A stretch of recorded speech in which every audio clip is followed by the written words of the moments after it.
സമയം രാവിലെ 8:15. എന്നത്തെയും പോലെ ജോലിക്കായി വീട്ടിലേക്ക് എത്തിയതായിരുന്നു വീട്ടുജോലിക്കാരി രേവമ്മ. എന്നാൽ കണ്ടത് വീടിനുള്ളിൽ രക്തത്തിൽ കുളിച്ചു കിടക്കുന്ന 2 മൃതദേഹങ്ങൾ.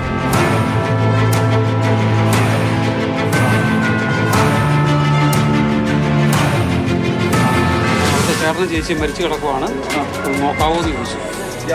അപ്പോൾ എത്ര സമയമായിക്കണോ ഈ സമയം? 8:15 അല്ലേ?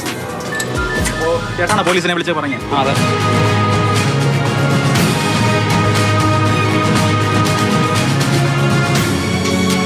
മുഖം നമുക്ക് വല്ലാതെ പരിക്കാണ്. ഈ സാധാരണ ഈ അന്യസംസ്ഥാന തൊഴിലുകൾ നടത്തുന്ന തരത്തിലുള്ള കൊലപാതകമാണ്. അതൊരു ക്രൂരമായ കൊലപാതകം തന്നെ, അതിദാരുണമായ സംഭവമാണ്. കേരളത്തിലോ നമ്മുടെ രാജ്യത്തൊരിക്കലും ആർക്കും ഇങ്ങനെയൊരു ദുര്യോഗം വരാതിരിക്കട്ടെ എന്ന് പ്രാർത്ഥിക്കുക.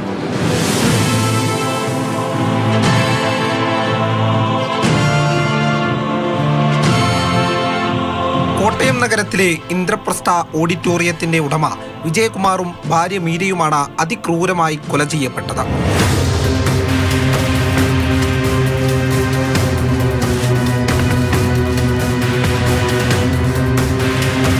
കോടാലി ഉപയോഗിച്ച് നടത്തിയ നിഷ്ഠൂരമായ കൊലപാതകം.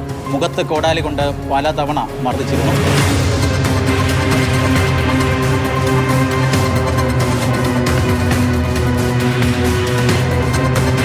വിജയകുമാറിന്റെ മൃതദേഹം സ്വീകരണ മുറിയിലും മീരയുടേത് കിടപ്പുമുറിയിലും.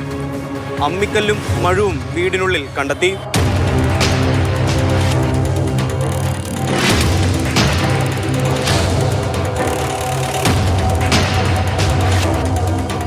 മുൻവാതിലിന് സമീപമുള്ള ജനൽപ്പാളിയിൽ ദ്വാരമുണ്ടാക്കിയാണ് കൊലയാളി അകത്തുകയറിയത്. വീട്ടിൽ നിന്ന് തന്നെ എടുത്ത കോടാലി ഉപയോഗിച്ചായിരുന്നു കൊലപാതകം. വെപ്പൺ എടുത്തിരിക്കുന്നതും ഈ വീടിൻ്റെ ഔട്ട് ഹൗസിൽ നിന്നാണ് വെപ്പൺ എടുത്തിരിക്കുന്നത്. ആ വെപ്പണാണ് ഉപയോഗിച്ചിരിക്കുന്നത്. വെപ്പൺ നമുക്ക് ലഭ്യമായിരുന്നു.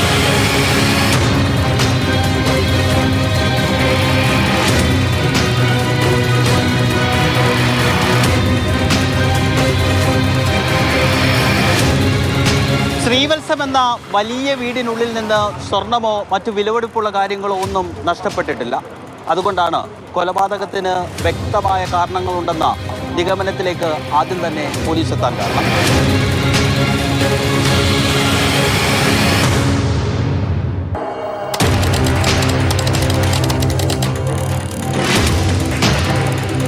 എട്ട് വർഷങ്ങൾക്ക് മുമ്പ് വിജയകുമാറിന്റെ മകൻ ഗൗതമിനെ തെള്ളകത്തെ ഈ റെയിൽവേ ട്രാക്കിൽ നിന്നും മരിച്ച നിലയിൽ കണ്ടെത്തി. മകന്റെ അസ്വാഭാവിക മരണത്തിൽ CBI അന്വേഷണം വേണമെന്ന വിജയകുമാറിന്റെ ആവശ്യം ഹൈക്കോടതി അംഗീകരിച്ചത് കഴിഞ്ഞ ഫെബ്രുവരിയിലാണ്. 2 മാസങ്ങൾക്കുള്ളിൽ കുടുംബം തന്നെ കൊല്ലപ്പെട്ടത് ദുരൂഹത വർദ്ധിപ്പിച്ചു.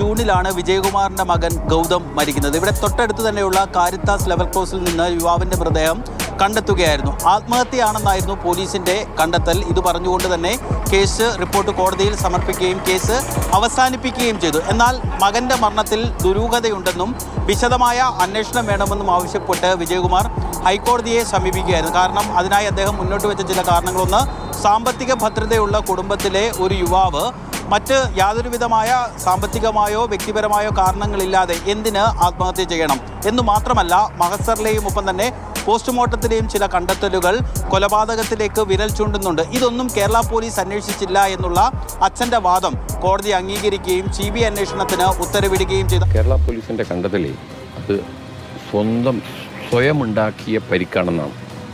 അപ്പോൾ കോടതി കണ്ടെത്തി സ്വയം ഒന്നിൽ കൂടുതൽ പരിക്കുണ്ടാക്കാൻ പറ്റില്ല കഴുത്തിന്. അപ്പോൾ അതൊരിക്കലും ആത്മഹത്യയല്ല. ആ ആത്മഹത്യയല്ല, കൊലപാതകമാണ് എന്ന ശരിയായ കണ്ടെത്തലാണ് ഹൈക്കോടതി CBI അന്വേഷിക്കണമെന്ന് പറഞ്ഞത്.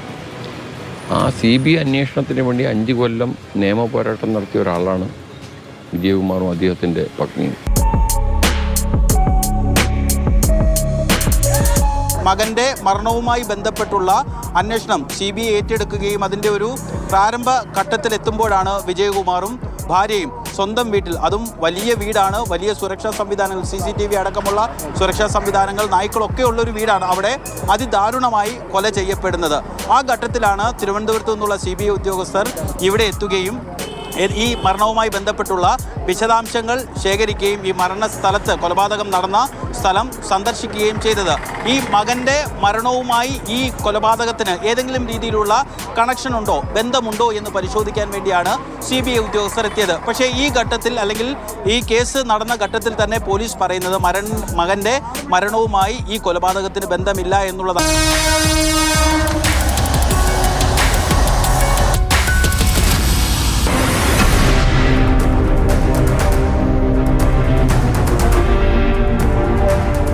ആദ്യഘട്ടത്തിൽ തന്നെ ഇതര സംസ്ഥാന തൊഴിലാളിയാണ് കൊലപാതകം നടത്തിയെന്ന സംശയം പോലീസിനുണ്ടായിരുന്നു.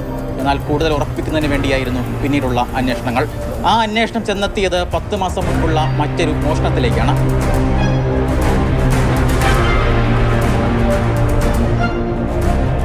ഓഡിറ്റോറിയത്തിലെ മുൻ ജീവനക്കാരനായ അസം സ്വദേശി നേരത്തെ വിജയകുമാറിന്റെ ഫോൺ മോഷ്ടിച്ച് അതിൽ നിന്ന് പണം അപഹരിച്ചിരുന്നു.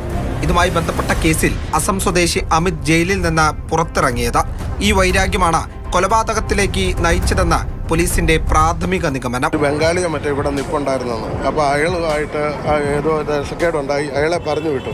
ഇനി അങ്ങനെയുള്ള വല്ല പ്രതികരണമാണോ ഇല്ലയെന്നൊന്നും കൺഫേം ചെയ്തിട്ടില്ല. 8 മാസം 9 മാസം അവിടെ ജോലി ഉണ്ടായിരുന്നു. അതിന് സാറിൻ്റെ എന്തോ ഫോണോ എന്തോ ഒരു കേസുണ്ടായിരുന്നു. അപ്പോൾ അവൻ ജയിലിലായിരുന്നു പറഞ്ഞു. ഞങ്ങൾക്ക് മോഷണമാണോ? ഇയാളുടെ മൊബൈൽ മോഷ്ടിച്ചതാണോ? വീട്ടിൽ വെച്ച് ഇയാളുടെ മൊബൈൽ മോഷ്ടിച്ചു.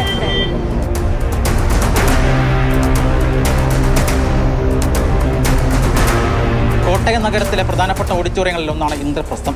ആ ഇന്ദ്രപ്രസ്ഥത്തിൻ്റെ ഉടമയാണ് കൊല്ലപ്പെട്ട വിജയകുമാർ. ഏകദേശം 10 മാസം മുൻപാണ് അസം സ്വദേശിയായ അമിത്തിനെ വിജയകുമാർ ആ സ്ഥാപനത്തിൽ ഒരു സെക്യൂരിറ്റി ജീവനക്കാരനായി നിയമിക്കുന്നത്. രാത്രിയിൽ കിടക്കുന്നതിന് വേണ്ടി ഈ വീട്ടിലേക്കായിരുന്നു അമിത് എത്തിയിരുന്നത്. എന്നാൽ ഏകദേശം 10 മാസം മുൻപ് വിജയകുമാറിൻ്റെ മൊബൈൽ ഫോൺ അപഹരിച്ച് അതിൽ നിന്ന് 1,10,000 രൂപ ഈ അമിത് അപഹരിച്ചു. ഇത് കണ്ടെത്തിയ വിജയകുമാർ പോലീസിൽ പരാതി നൽകുകയും അമിത് ജയിലിനുള്ളിൽ ആവുകയും ചെയ്തു. കഴിഞ്ഞ ഏപ്രിൽ 3-ാം തീയതി അമിത് ജയിലിൽ നിന്ന് പുറത്തിറങ്ങി.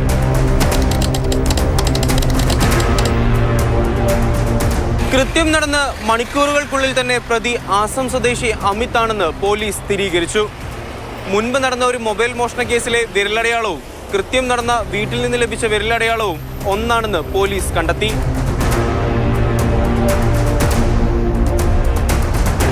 കേരളത്തെ നടുക്കിയ തിരുവാതിക്കൽ ഇരട്ടക്കൊലപാതക കേസിൽ പ്രതിയായിട്ടുള്ള അസം സ്വദേശി അമിത് ഒറാങ്ങിനെ തൃശ്ശൂരിനടുത്തുള്ള മാളയ്ക്കടുത്ത് നിന്ന് പിടികൂടുന്നത് സഹോദരന്റെ കോഴി ഫാമിൽ ഒളിവിൽ കഴിയുന്നതിനിടയിലാണ് ഈ പ്രതിയായിട്ടുള്ള അമിത്തിനെ കേരള പോലീസ് അതിസാഹസികമായി അവിടെ ചെന്ന് പിടികൂടുന്നത്. ഒരിക്കലും താൻ പിടിക്കപ്പെടില്ല എന്നൊരു ആത്മവിശ്വാസം ഈ പ്രതിക്ക് ഉണ്ടായിരുന്നു. കാരണം ഇതിനു മുൻപ് തന്നെ പലതവണ മോഷണമൊക്കെ നടത്തിയ ആളാണ് ഈ പ്രതി എന്ന് പറയുന്നത്.